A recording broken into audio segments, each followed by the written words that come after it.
시청자 여러분 안녕하십니까? VOA 뉴스투데이 시작합니다. 미국 상원의원 40명이 지난주 한국의 지소미아 종료 결정 철회 발표에 앞서 한일 정상에게 미한일 협력의 중요성을 강조하는 서한을 보낸 것으로 확인됐습니다. 이들 의원들은 지소미아 연장과 함께 한국과 일본 모두의 양국 갈등 해결을 위해 노력할 것을 촉구했습니다. 첫 소식 이조은 기자가 보도합니다. 미국 상원의회 공화당과 민주당 각각 20명씩 모두 40명의 의원이 공동 서명한 이 서한은 지난 21일 한일 양국 정상에게 발송됐습니다. 의원들은 서한을 통해 한일 양국 간 복잡한 과거사를 인식하고 있지만 일본, 한국, 미국이 협력해 경제, 안보, 문화적 관계를 심화시키는 것이 중요한 시점이라고 밝혔습니다. 그러면서 한일 간 불화는 중국, 북한과 같은 나라들이 인도태평양 패권의 균형을 자유에서 권위주의로 바꾸기 위해 미국과 한국, 일본에게 불화의 씨를 뿌릴 기회를 줄 뿐이라고 강조했습니다. 서한은 한일 군사정보보호협정 지소미아의 효력 상실이 임박한 시점에 양국 정상에게 보내졌습니다. 한국 정부는 지난 23일 지소미아 종료를 약 6시간 앞두고 종료 결정을 조건부 연기했습니다. 서한은 공화당의 댄 설리번 의원과 민주당의 크리스 벤 올런 의원이 주도했으며 탐 코튼, 마르코 루비오, 밋 롬니, 테드 크루즈, 딕 더빈, 다이앤 파인스타인 등 중진 의원들이 대거 참여했습니다. Working together with our allies like South Korea on the complete denuclearization of the Korean Peninsula, which is what we agree with. We agree with. South Korea agrees with, and China, Russia, they all agree with it. The only one that doesn't agree with that is Kim Jong-un. 상원 군사위 민주당 간사인 잭 리드 의원도 미북 협상 진전을 위한 한일 양국의 체계적이고 강력한 접근 방식을 강조했습니다. And they have to do it in conjunction with the South Koreans, the Japanese, and to a degree the Chinese. Unless you have that kind of multilateral, cohesive approach, the North Koreans will play one against the other. 상원 의원 다수가 초당적으로 한일 정상에게 이런 서한을 보낸 건 이례적입니다. 북핵 문제뿐 아니라 미국의 인도태평양 전략에서 한일 양국의 협조가 필수인 만큼 한일 관계 개선이 시급하다는 의회의 강력한 메시지로 풀이됩니다. VOA 뉴스 이조은입니다. 미국 내 전문가들은 북한 김정은 위원장이 전방부대를 찾아가 해안 포격을 지시한 것은 남북한 군사합의를 명백히 위반한 것이라며 최근 유예한 미한 연합훈련을 재개해야 한다고 주장했습니다. 또 북한이 미북 실무협상 등을 위한 전술로 위협 수위를 높일 것으로 관측했습니다. 김동현 기자가 취재했습니다. 게리 세이모 전 백악관 대량살상무기 조종관은 북한의 김정은 위원장이 직접 해안포 사격을 지시한 점을 주목했습니다. 김 위원장이 스스로 제기한 연말 시한을 앞두고 미북 협상 교착에 대한 불만을 나타내기 위한 압박 의도로 분석했습니다. Korea is going to continue to do things to show their displeasure and to basically make threats. 지난해 9.19 남북 군사합의 당시 유엔군 사령관으로 깊이 관여했던 빈센트 브룩스 전 한미연합사령관은 북한의 이번 해안포 포격은 9.19 남북 군사합의의 첫 번째 위반 사례라며 실망스럽다고 밝혔습니다. 최근 몇 달간 이어진 탄도미사일 발사가 군사합의 정신에 저촉된 행위였다면 이번 해안포 포격은 직접적인 위반 사례라면서 최근 외교 공간 마련을 위해 유예했던 연합훈련에 조속한 재개 당위성이 분명해졌다고 밝혔습니다. We should no longer consider making adjustments to exercises since it's clear that North Korea is not concerned about that. So this is a good reason to confirm an exercise in February or March timeframe in direct response. 한미연합사령관 작전참모 출신인 데이비드 맥스웰 민주주의 수호재단 선임연구원은 남북 군사합의에 대한 북한의 진정성이 의심스럽다고 지적했습니다.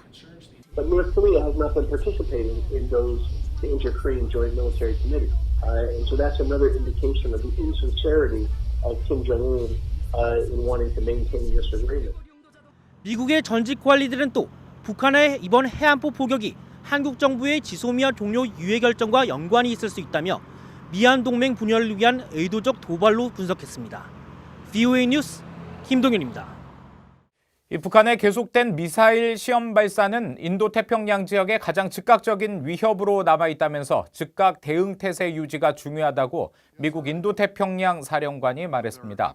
필립 데이비슨 인도태평양 사령관은 최근 캐나다에서 열린 안보회의에서 북한의 최종적이고 완전히 검증 가능한 비핵화가 이루어질 때까지 북한발 위협은 줄어들지 않을 것이라면서 이같이 말했습니다.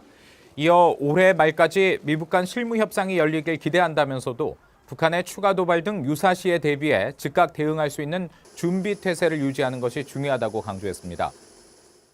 미북 협상이 교착 상태인 가운데 북한은 이번에도 이 미국의 적대 정책을 걸림돌로 내세우는데 이런 주장은 실체가 모호한 지연 전술일 뿐이라는 지적이 나왔습니다. 이 비핵화 의지가 없는 북한이 상황에 따라 비난 대상을 바꾸고 확대한다는 분석인데요. 조상진 기자가 보도합니다. 최근 북한은 김정은 위원장이 제기한 연말 시한을 강조하면서 미국의 적대시 정책 때문에 미북 협상에 진전이 없다고 주장했습니다.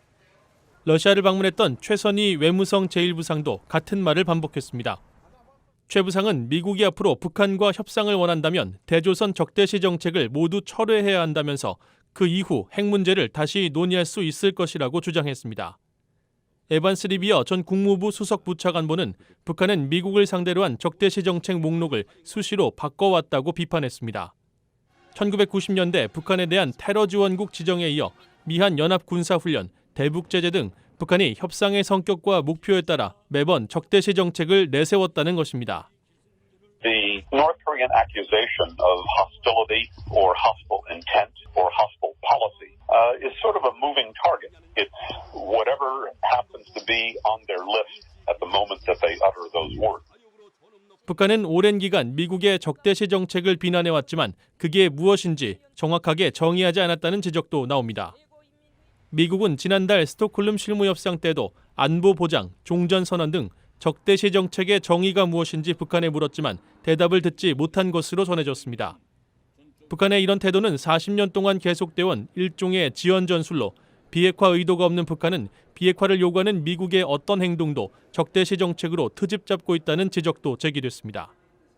The North Koreans realize that the United States is serious about denuclearization, and the North Koreans are not willing to go there. Therefore, whatever the United States does is brushed off as hostile policy. 따라서 하나의 장애물이 사라지면 북한은 또 다른 요구를 들고 나오는 전술을 쓰기 때문에 북한이 걸림돌로 제기하는 미국의 적대시 정책을 해소해 주려는 노력은 아무런 실효성이 없다는 것이 미국 전직 관리들의 대체적인 입장입니다. VOA 뉴스 조상진입니다. 스웨덴 스톡홀름에 본부를 둔 국제민주주의 선거지원기구가 북한을 아시아 태평양 지역 내 최악의 민주주의 국가로 꼽았습니다. 정부 간 국제기구인 이 단체는 최근 발표한 2019 세계 민주주의 보고서에서 아태 지역은 지난 40여 년 동안 부분적으로나마 민주주의 제도를 채택하는 나라가 2배가량 늘었지만 북한은 아무 변화가 없다고 지적했습니다. 북한은 특히 0부터 1까지 점수에서 민주주의가 좋을수록 점수가 높은 이 기구의 세계 민주주의 지수에서 대의민주주의 정부는 0.12, 시민의 기본적 권리는 0.13, 삼권 분립은 0.07점을 받았습니다. 세계 식량계획 WFP는 올해 각국의 대북 지원 자금 기부가 늘어 북한 취약계층에 대한 식량 지원이 11월부터 정상화된다고 밝혔습니다. 세계 식량계획은 25일 발표된 10월 국가보고서를 통해 이같이 밝히면서 북한 내 임산부 등에 대한 영양 강화 곡물 지원을 200g으로 늘리고 타가소 어린이들은 영양 강화 곡물 100g과 영양 비스킷 60g으로 확대한다고 밝혔습니다. UN 인도주의 업무 조정국에 따르면 세계 식량 계획의 올해 전체 모금액은 5,300만 달러였으며 현재 40%인 2,100만 달러가 확보됐습니다.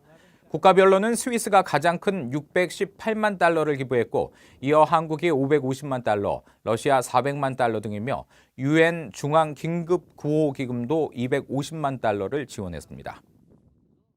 지난 7월 말 서울 한 임대 아파트에서 숨진 채 발견된 탈북 모자의 장례 절차를 오는 26일에서 28일까지 진행한다고 한국통일부 측이 밝혔습니다.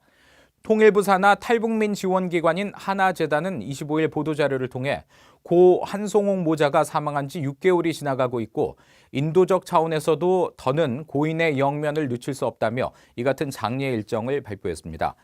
탈북단체 관계자들로 구성된 비대위는 탈북 모자의 비극적인 죽음에 대한 한국 정부의 사과와 통일부와 범탈북민 단체 간 협의기구 설치 등을 요구하며 정부 측 장례 절차에 반대해왔습니다. 이상으로 VOA 뉴스투데이 마칩니다. 함께해 주신 여러분 고맙습니다.